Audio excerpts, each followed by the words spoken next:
Christine Walsh, and I'm going to be demonstrating carries with a ring sling. When you first start with a ring sling, it usually comes like this. It has 2 rings, and this is linen, so it's a nice light blend for the summer.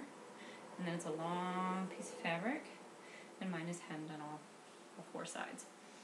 And what you need to do first is thread it. So the seam here, you can see, I'm going to thread it so that that goes over my shoulder. So I'm going to pull my hand. My fabric doesn't really have a right side and a wrong side, but we'll pretend.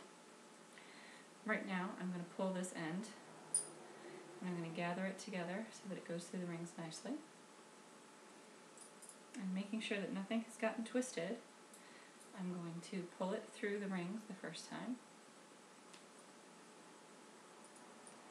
Open the rings, and then tuck it down and pull it through the second set, all without getting things twisted. So I'm going to pull it to roughly the size that I wear it, and then I'm going to pick one edge by the rings where it's sewn, and follow it down to make sure nothing is twisted around.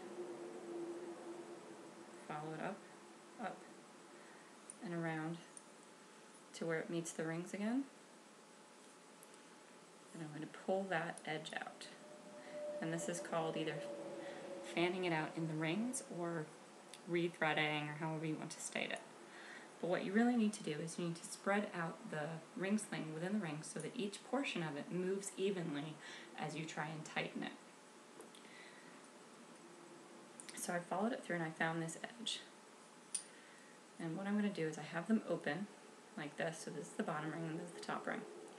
And I have this edge, and what I'm going to do is just pull, pull, pull, pull. Fanning it out. Pull, pull, pull. Bunching it up, but making sure that it's not overlapping itself this time. Pull, pull, pull, until I reach the other end. Now, when I pull this one back up, you can see that it's more or less evenly distributed throughout the rings now.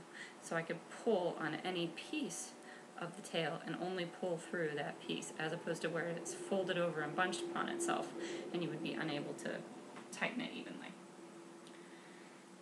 So you take the ring sling, open it, and I put it on over, and I usually position the rings. This is a gathered shoulder, so with a pleated shoulder you often have to start the rings just in front of your shoulder. Because I have a gathered shoulder, it's going to pull down just as much as it needs to. A pleated shoulder, you usually have to get the pleats to be just the other side of your shoulder bone in order for it to spread properly.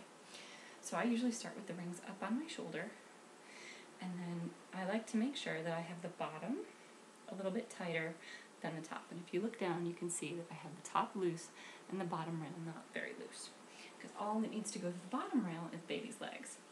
I'm going to be using a doll because my baby's asleep.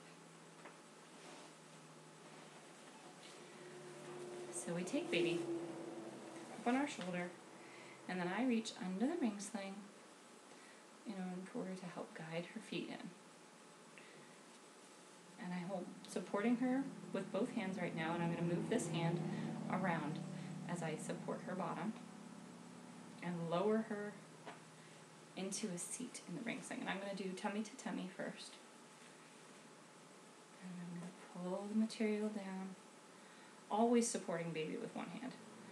Pull it down and tucking it up under her diaper. Now I have her pretty high right now, and I'm going to actually loosen my rings just a touch so that I can get her knees nice and high. And you can see that this knee is coming down. So I need to pull up her seat a little bit more because she's so little that the seat is trying to pop out now. The way that I prefer to pull up and get a nice, good, deep seat with a baby is to support the head and the neck, and then lean over, letting the sling take the weight of baby's back, and then pull up as much material as you can between you and baby.